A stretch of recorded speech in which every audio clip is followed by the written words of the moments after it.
Hello, friends, and welcome back to r/ProRevenge.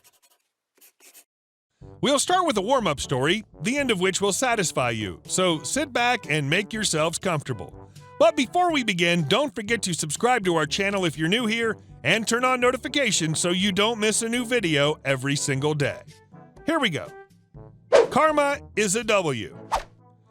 For years, my parents used to tell me not to worry about bullies because someday they'd be working for my interests. I grew up being bullied all through grade school by a majority of my peers at a small religious school within the lower 48.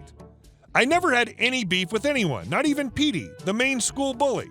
Petey was smaller than I, but walked around like he was tough crap when his boys were around. He liked to agitate me into responding, and when I did, his posse would come from nowhere to beat the living crap out of me.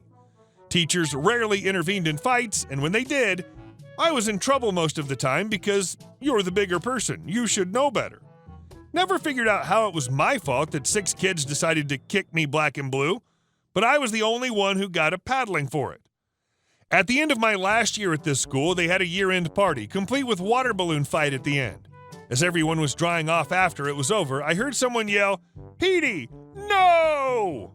I turned around to see him running at me with his arm cocked back and throwing it forward towards my back. The balloon he held was thrown with a force that knocked my face into the dirt. I came to with him kicking me as people were dragging him off me. Soon after that, I was taken out and put into another school where I excelled beyond expectations. Some many years later, I was summoned for jury duty. I was one of the lucky C's out of hundreds picked for such a prestigious honor. They tell us beforehand the names of the people who would be on trial so we could be excused if we knew them. Guess whose name appears? Old Petey. And what for?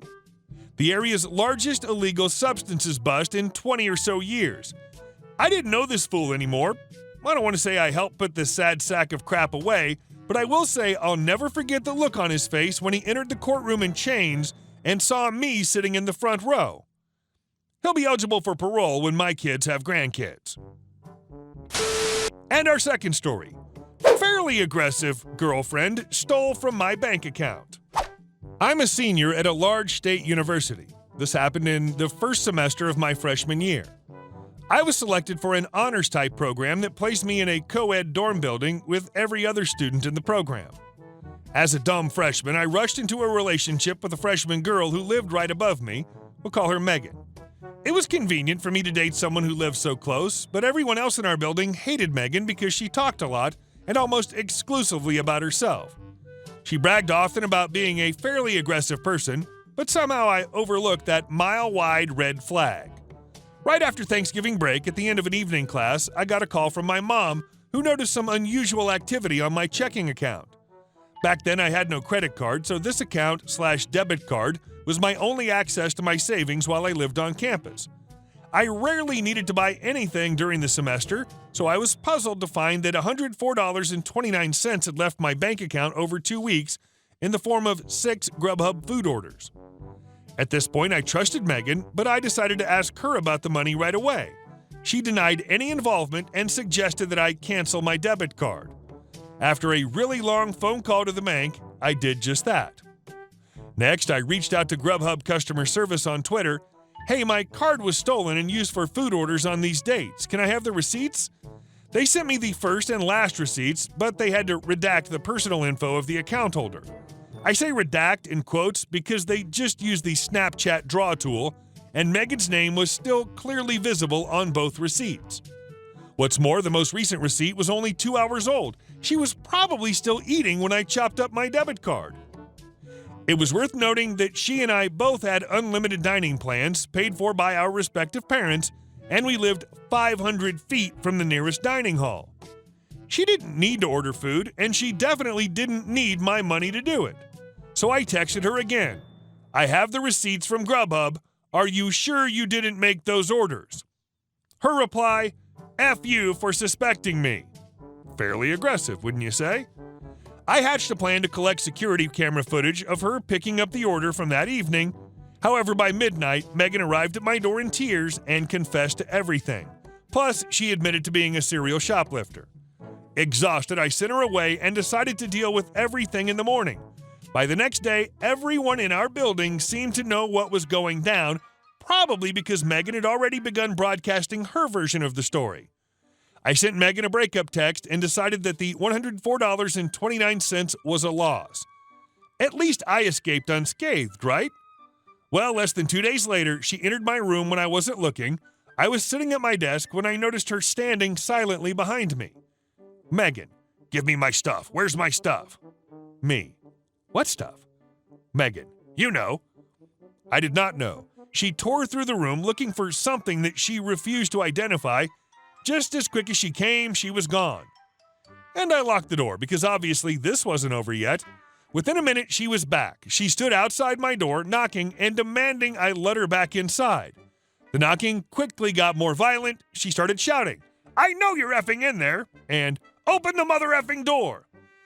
Mind that we lived in this building with students in our program who all know each other, and all of them could hear her. Pretty quickly, Megan was rattling the handle of my door. Next, she began throwing herself at it, shoulder first, trying to break it down. I lived next door to my RA, but judging by the lack of any intervention, he was elsewhere. So I whipped out my phone and texted him to send backup. Meanwhile, I saw my heavy wooden door bending and buckling. I even heard it crack a bit. My RA was on duty in another building, so he sent 3 of his colleagues to de-escalate the situation. They brought Megan downstairs, where she revealed that the stuff she wanted was just the t-shirt and keychain that she gave me for my birthday. Whatever, I let her have those. I still just wanted this to be over. However, once I shared my story with the resident life staff, they filed university paperwork to place a no-contact order between me and Megan. They also recommended I contact the campus police, who then told me I should get my stolen money back in small claims court. I couldn't even get there without a car or money to pay for an Uber. Sorry, Judge Judy. At the request of the campus police, I also contacted the Title IX office at my school, sending them the story of everything you've read so far. They were interested, to say the least, although I didn't want any trouble. I just wanted a clean breakup and a fresh start, but a Title IX representative informed me that they were bringing 3 misconduct charges against Megan: theft, threatening/violent behavior, and inciting an intervention by university staff. The representative asked me to serve as a witness in Megan's disciplinary hearing the next semester. I tentatively agreed right before the representative set the hearing date for February 14th. Valentine's Day. I thought it was a joke, but they really did that. When the day of the hearing finally arrived, the no-contact order was still in effect, but a few of my friends had kept tabs on Megan. For starters, she failed all of her classes in the fall. Someone in my math course confessed that Megan had tried to sleep with him while she was dating me, and he had to repeatedly tell her no. Even worse, Megan kept telling a twisted version of the whole story to try and turn my friends against me. So when I found out that she found a new boyfriend, it felt good to know that the V-Day disciplinary hearing ruined whatever evening plans they might have made. I arrived alone at the disciplinary board office, unsure what to expect. The board consisted of grad students, and the hearing was expected to run into the night. Unlike me, Megan did not come alone. She brought both of her parents as character witnesses. That wasn't even a thing here. This wasn't a real courtroom, as you'll soon see. And that's not all. Megan's parents also paid a lawyer to defend her against the charges. The board knew that was unnecessary, but Megan's parents believed so strongly in their daughter's innocence that they had already paid this 3-piece suit to make her case. In the name of fairness, the board members offered me pro bono legal representation, a junior economics major who we'll call Jimmy. Jimmy had already read my account of the events from the fall, and thanks to my screenshots of Grubhub receipts, he said there was an okay shot of the charges sticking. Then I told him something I'd kept secret for months. When Megan tried to break down my door and I whipped out my phone to text my RA, I also filmed the whole thing. Jimmy couldn't get enough of the video. There was Megan kicking and screaming and clearly trying to break into my dorm room. It was all the evidence I needed, and no one saw it coming. In the hearing, when the time came for me to make a case against Megan, Jimmy played the video on a big screen in front of everyone. The room went insane. In that instance, I realized that Megan really had convinced everyone I was the liar. In her version of the story, I gave her permission to buy food using my account. She told her parents that she'd asked me politely for her belongings, which I'd rudely hidden from her in my dorm room.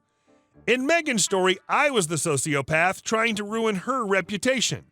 Before I unveiled the video, it was her word against mine. I still didn't want revenge, even after finding out that Megan tried to cheat on me. But when I saw her parents flipping out at the video, "Why didn't you tell us you did this?" and her lawyer raising hell, "This evidence was not provided in pretrial disclosure," and a board member standing over him, "Sir, this is not a court of law. Please return to your seat," and him shouting, "Objection!" and her replying, "We don't have objections. This isn't a court of law," and Jimmy, my new best friend, just trying not to laugh out loud. That's when I realized how good revenge can feel when it's fair and deserved. The board found Megan responsible on all 3 charges. My side of the bench recommended the university terminate her housing contract and force her to pay restitution. Her side only recommended restitution and a reprimand. The board compromised. Her family paid back most of the money she stole, most because 2 of the 6 orders had the same price, and the lawyer convinced the board I had duplicated an order.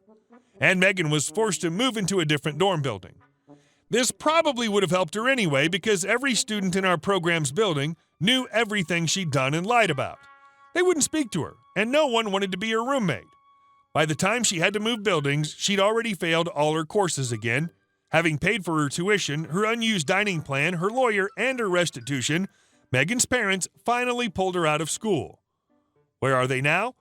Last I heard, Megan returned as a part-time student, but I never saw her again because the no-contact order still stands.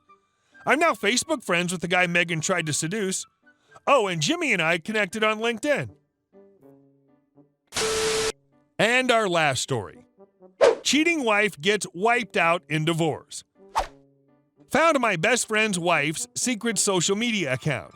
She was sleeping with one of our other friends. I told my friend about it. He just kinda shut down. A few weeks later, he told me never to tell anyone I knew she was cheating or that I knew about the account. I would casually ask him how the 2 of them were every now and then. Always great. Every time I saw them together, they were a happy couple. 9 months later, he confessed he'd lost everything they had to a gambling addiction.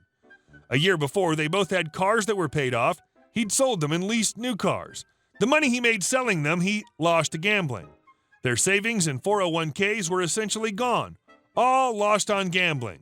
The condo they lived in was rented. They essentially had no assets. She immediately filed for divorce. They had no kids, similar incomes. Divorce was finalized without him owing alimony. Her cheating was never brought up. She got all the furniture and pots and pans. He kept his secret hoard of gold coins.